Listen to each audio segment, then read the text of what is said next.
धन्यवाद सभापति महोदय। हम ही को कातिल कहेगी दुनिया, हमारा ही कत्लेआम होगा। हम ही कुएं खोदते फिरेंगे, हम ही पे पानी हराम होगा। सभापति महोदय, सन 1947 में दिल्ली की जामा मस्जिद की तारीखी सीढ़ियों पर खड़े होकर के भारत रत्न मौलाना अबुल कलाम आजाद साहब ने कहा था कि मुसलमानों कहां जा रहे हो, यह है तुम्हारा मुल्क, यहां तुम्हारे आबाओ अजदाद की कब्रें हैं। उस वक्त मौलाना आजाद की ये सदाएं सुन करके लोगों ने अपने सरों की गठरियां उतार करके रख दी थी। आज उसी दिल्ली में मौजूद देश की संसद में एक बिल आया है जो हमसे उसी जामा मस्जिद की सीढ़ियों के सबूत मांगेगा, जो उन्हीं सीढ़ियों के पास अपनी कब्र में सोए हुए मौलाना आजाद को फिर से कब्र से सदा देनी पड़ेगी कि ये जो कब्र है वो मेरी कब्र है, ये किसी सरकार की जागीर नहीं है।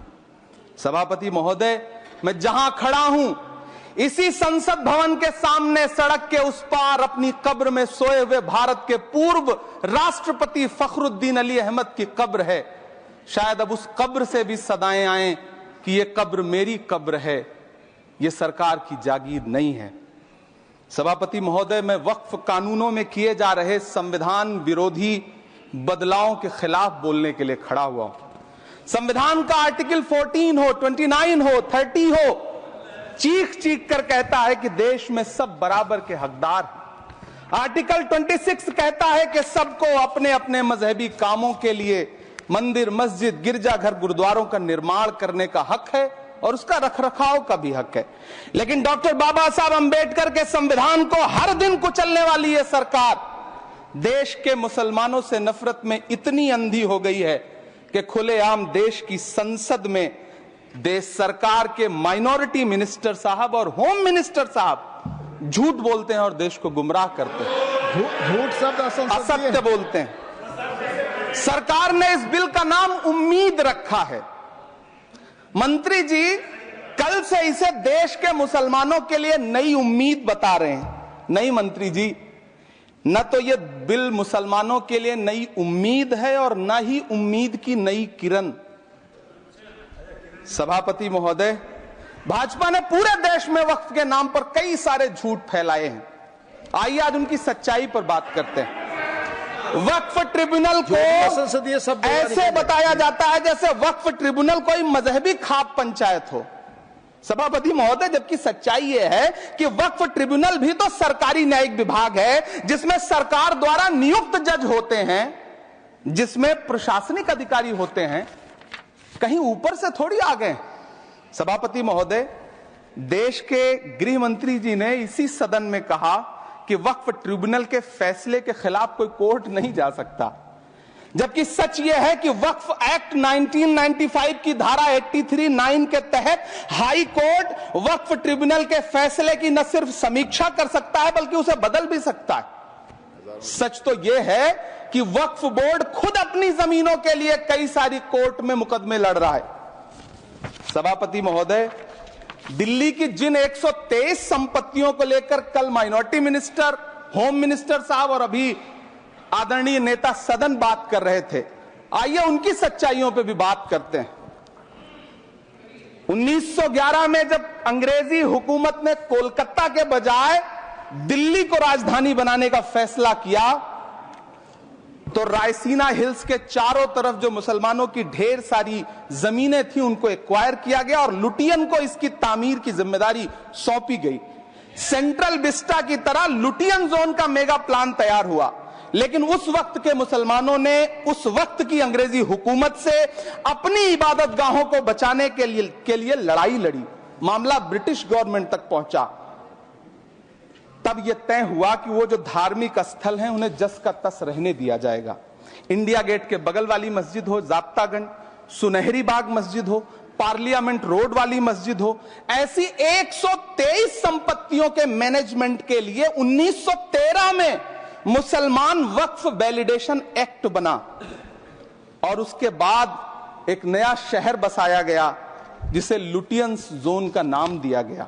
फिर 1943-45 के बीच एक और समझौता हुआ आजादी से पहले उसके तहत काफी सारी वक्फ जायदादों को सुन्नी मजलिस औकाफ बनाकर उसके अंडर किया गया ताकि उसकी देखरेख की जा सके। गृह मंत्री जी 2 दिन से सदन में जो बात कह रहे हैं वो दरअसल 123 संपत्तियां उसी सुन्नी मजलिस औकाफ के तहत आती है। सभापति महोदय, आजाद भारत आजाद हुआ।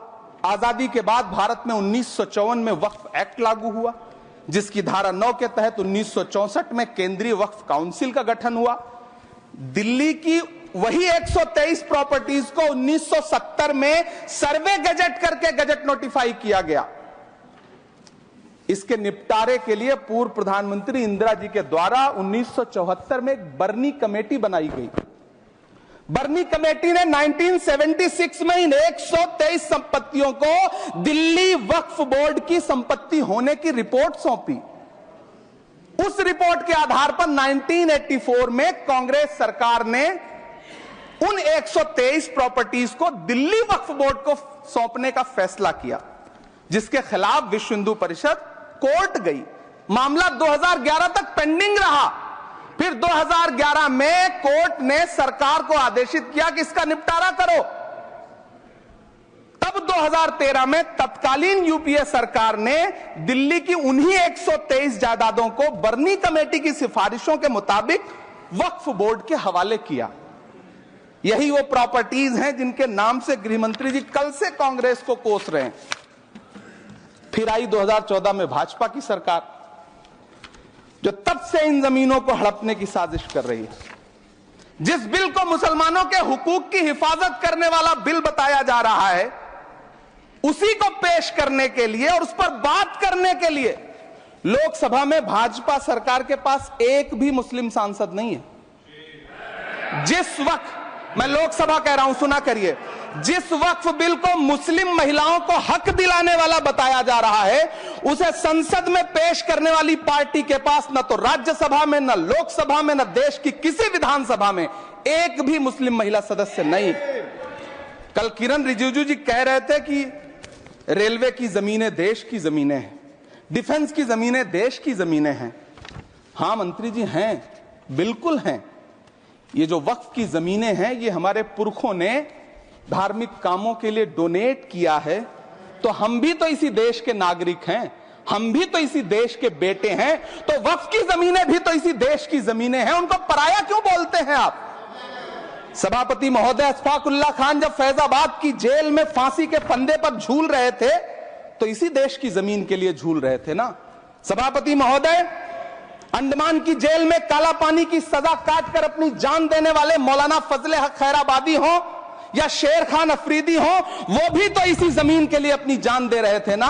सभापति महोदय, पाकिस्तान के खिलाफ लड़ते हुए अपनी जान देने वाले महावीर चक्र विजेता ब्रिगेडियर उस्मान हो या पाकिस्तान के पैटर्न टैंक उड़ाने वाला परमवीर चक्र विजेता वीर अब्दुल हमीद हो, वो भी तो इसी जमीन के लिए अपनी जान दे रहा था ना।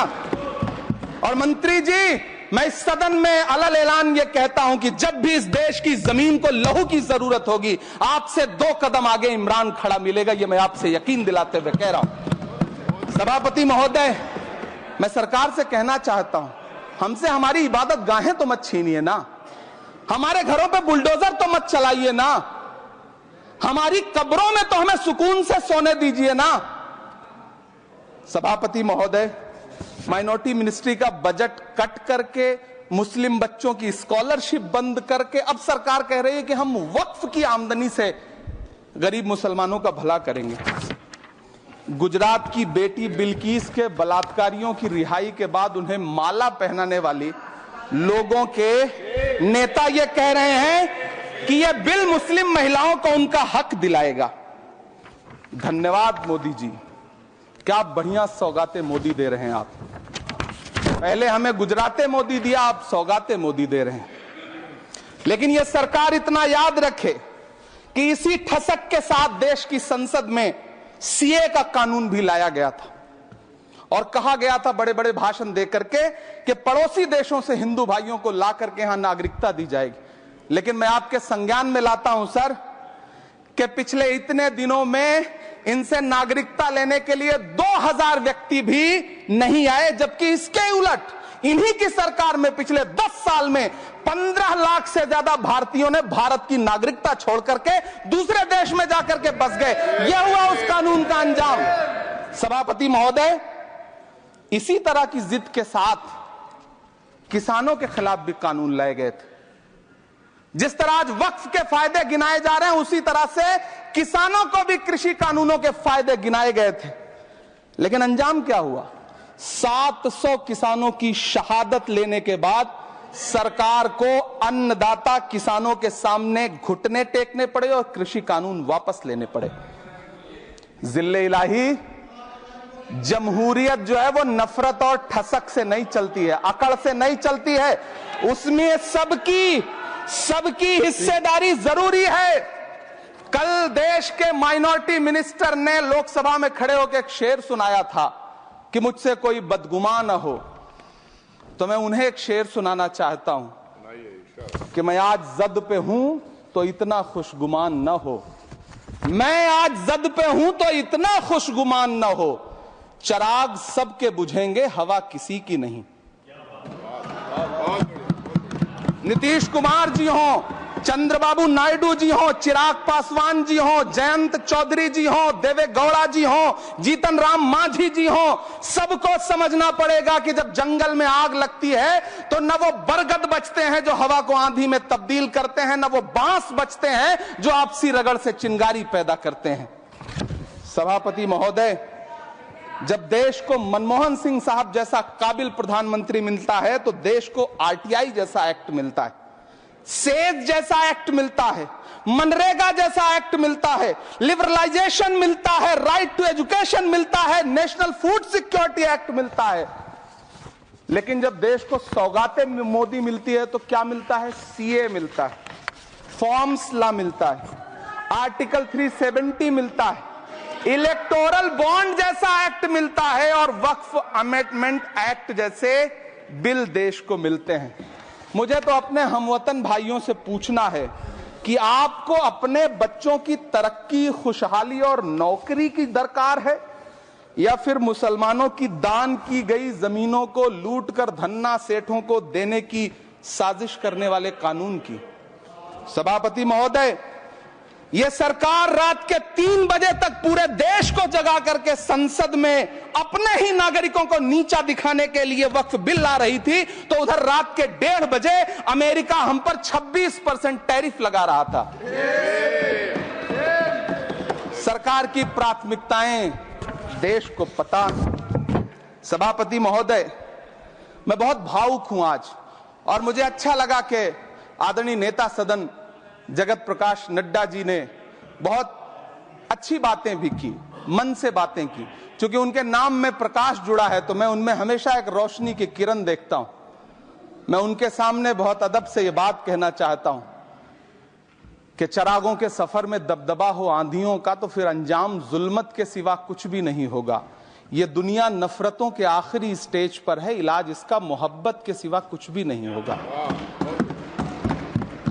मैं भावुक हूं, मेरी पलकें गीली हैं। अगर देश की एक बहुत बड़ी आबादी को लगता है कि आप उसका भला करने के लिए नहीं बल्कि उनकी इबादत गाहों, उनकी कब्रिस्तानों, उनकी खानकाहों को बर्बाद करने का बिल ला रहे हैं, तो फिर आप अगर समझाने में नाकामयाब रहे हैं तो यह आपकी नाकामयाबी है। पहले समझाइए, उसके बाद कोई बिल लेकर के आइए, तब शायद हम आपका इतनी पुरजोर तरीके से विरोध ना करें। लेकिन सभापति महोदय, मैं अंत में सिर्फ इतना कहना चाहता हूं कि इस बिल में जो भी पॉइंट्स दिए गए हैं, बॉम्सी पोर्टल देख लीजिए, सरकार का झूठ आपको पकड़ में आ जाएगा। हम डरे नहीं हैं, हम सिर्फ सरकार से अपील कर रहे हैं कि हमें अपना समझिए।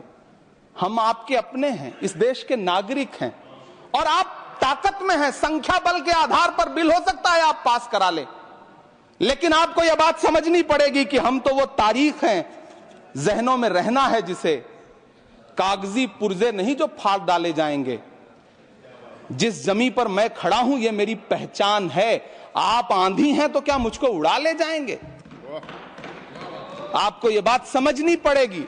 आपको अगर इतना विपक्ष की तरफ से पहले जेपीसी में इतने सारे पॉइंट्स आए और उसके बाद कल से लोकसभा में और राज्यसभा में सुझाव आप सुनने को तैयार नहीं है, लोगों की शंका को दूर करने के बारे में आप बिल्कुल सोच नहीं रहे, बस आप कह रहे हैं यह बिल उम्मीद की नई किरण है। नहीं साहब, इसे भले किरण जी लेके आए हैं, लेकिन ये उम्मीद की नहीं बल्कि नाउम्मीदी की किरण है। और इस देश की एक बहुत बड़ी आबादी इस बात से खदशे में है, शक में है कि आप सीधे उनकी जमीनों को लूट करके धन्ना सेठों को बेचना चाहते हैं। मेरी अब भी आपसे अपील है कि इस बिल को वापस लीजिए। यह बिल कहीं से आपके अपने नागरिकों के लिए अच्छा नहीं है। यह बिल सिर्फ इस देश के मुसलमानों को नीचा दिखाने का और अपने एक ऐसे मतदाता वर्ग को खुश करने का बिल है जिनको इस बिल के पास हो जाने से कुछ मिलेगा भी नहीं, लेकिन आप एक नैरेटिव देना चाहते हैं, एक मैसेज देना चाहते हैं। मेरी आपसे अपील है कि कृपया ये जो सबका साथ सबका विकास का नारा है, इस नारे को रत्ती भर तो चरित्रार्थ कर दीजिए। बहुत बहुत धन्यवाद।